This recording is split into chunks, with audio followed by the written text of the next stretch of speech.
पंतप्रधान नरेंद्र मोदी यांच्या संकल्पनेतून फिट इंडिया, त्याचबरोबर पर्यावरणाचा सुद्धा विचार करून जागतिक पर्यावरण दिन निमित्त भारतीय जनता युवा मोर्चा मुंबईचे अध्यक्ष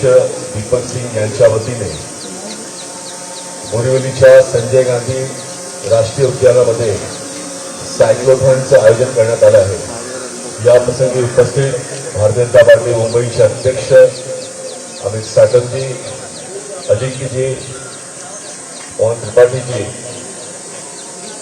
प्रकाश दरेकरजी, उपस्थित सर्व नगरसेवक गणेश खंडकरजी, राणी द्विवेदीजी आणि युवा मित्रांनो, एक चांगला उपक्रम। आणि जेव्हा पंतप्रधान नरेंद्र मोदीजी यांनी आवाहन केलं आहे की देशासाठी पेट्रोल आणि डिझेल वाचवणे गरजेचं आहे, तेव्हा अनेक युवक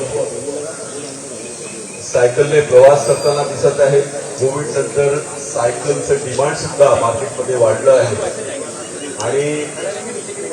पब्लिक ट्रान्सपोर्ट, मेट्रो असेल, लोकल ट्रेन असेल, याने सुद्धा सगळ्यांनी आता पुढाकार घेतलाय। त्या दिशेने आज सायक्लोथॉन तर आहेच, पण दिवसात अर्धा तास, 1 तास सायकल चालवण्याने आपण फिट सुद्धा राहतो आणि त्याशिवाय पर्यावरणाचा सुद्धा फायदा होत आहे। पेट्रोल डिझेल संपलं तर सर्वात पर्यायी मार्ग म्हणजे सायकल असणार आहे आणि म्हणून सायकल चालवणे हे गरजेचे तर आहेच, पण आवश्यक सुद्धा आहे। आणि म्हणून एकदा पुन्हा युवा मोर्चाचं खूप अभिनंदन करतो आणि सकाळी 6 वाजल्यापासून इतक्या मोठ्या संख्येत सायक्लोथॉनसाठी आलेल्या सर्व युवकांचं अभिनंदन करतो, त्यांचं स्वागत करतो आणि माझं बोलणं संपवतो। धन्यवाद। जय हिंद, जय महाराष्ट्र। धन्यवाद संजयजी। सहकारी आमदार संजय उपाध्यायजी, एमसीएचे चेअरमन अजिंक्य नाईकजी, आचार्य पवन त्रिपाठीजी, गणेश खंडकरजी, राणी द्विवेदीजी, शिवकुमार झाजी, प्रकाश दरेकरजी, अप्पा बेलवलकरजी आणि भारतीय जनता युवा मोर्चाचे मुंबईचे अध्यक्ष दीपक सिंगजी, युवा मोर्चाचे मार्गदर्शक रजिंदर तिवानाजी आणि एवढ्या मोठ्या संख्येने या ठिकाणी उपस्थित सर्व सायकलिस्ट, सर्वप्रथम तुम्हाला मी 5 जून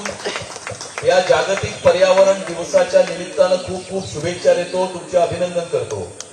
भारतीय जनता युवा मोर्चाचे अत्यंत मनापासून अभिनंदन करतो की त्यांनी पेडल फॉर प्लॅनेट अशा प्रकारच्या या सायक्लोथॉनचं आयोजन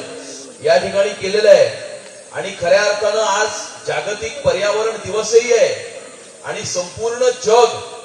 जे एका प्रकारच्या एनर्जी क्रायसिस मधनं जात आहे, ज्यामुळे आपल्या पंतप्रधानांनीही संपूर्ण देशाला हे आव्हान केलंय की आपण कार पुलिंग करावं, पब्लिक ट्रान्सपोर्टेशनचा उपयोग करावा, फॉरेन एक्सचेंज इतर देशांमध्ये, देशाच्या बाहेर खर्च करण्यापासून टाळावं। त्या आव्हानाला एक प्रतीक म्हणून आज युवा मोर्चाने या ठिकाणी जागतिक पर्यावरण दिवसाच्या निमित्तानं सायक्लोथॉनचं आयोजन केलेलं आहे आणि खऱ्या अर्थानं या मुंबई शहरामध्ये आणि एमएमआर रिजन मध्ये आजूबाजूच्या परिसरामध्ये महाराष्ट्राचे मुख्यमंत्री सन्माननीय देवेंद्र फडणवीसजी यांच्या प्रयत्नांनी सुमारे 350 किलोमीटरच्या मेट्रोचं काम हे सुरू झालं असून त्याच्यातलं अर्ध म्हणजे 150 किलोमीटरच्या मेट्रोचं काम हे पूर्ण झालेलं आहे आणि मेट्रो म्हणजे एक ग्रीन मास ट्रान्सपोर्टेशन सिस्टम आहे, ज्यामुळे मोठ्या प्रमाणावरती कार्बन एमिशन्स जे आहेत त्या कार्बन एमिशन्स वरती आपण आळा घालू शकतो आणि पर्यावरणाचा ऱ्हास होण्यापासून या ठिकाणी आपण वाचवू शकतो। मी आता अजिंक्यजींना हेच सांगत होतो की तशा अर्थानं मुंबई काही एक सायकलिंग सिटी नाहीये, परंतु आपण या सायक्लोथॉनच्या माध्यमातून मुंबईकरांमध्ये ही सायकलिंगचं कल्चर किंवा संस्कृती ही जर आपण सुरू करू शकलो तर छोट्या छोट्या डिस्टन्सेसला जाण्यासाठी, येण्यासाठी आपण कार किंवा 2 व्हीलरचा उपयोग टाळून